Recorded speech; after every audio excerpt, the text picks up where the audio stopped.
Hello বন্ধুরা, এই যে দেখো এখন আমি সন্ধ্যা দিব। তো আমি 6টা থেকে 6:30টার মধ্যেই সন্ধ্যাটা দিয়ে দিই, যেহেতু দুপুরবেলা আমি ওদেরকে ঘুম পাড়াই না এই জন্য। আর এই যে দেখো ছোটো গোপু সোনার যে জামাটা পরেছিল হলুদ রঙের, সেটা আমি একটু গলা থেকে নামাই দিলাম যাতে ওদের শুইতে অসুবিধা না হয়। আর এবার হচ্ছে রাধারানীকে একটুখানি আমি আদর করে দিলাম, তারপরে এখন ওকেও আমি শোয়াবো। আর দেখো একটা বাঁশিও আমি দিয়েছি সাথে। জানি বাঁশি দিতেই হয়, কারণ গোপাল বাঁশি ছাড়া থাকতে পারে না, এই জন্য বাঁশি দিই। আর হচ্ছে এই যে দেখো বড় গোপুসোনাকেও আমি শোয়াই দিলাম।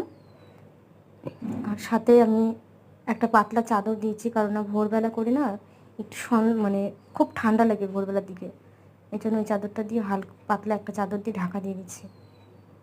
আর এই যে এখন আমি দিব হচ্ছে মশারিটা লাগাই। এই মশারিটা আমি আমাদের এখানে কীর্তন হয়েছিল সেখান থেকে নিয়ে আসছিলাম, বেশি দাম নেয়নি।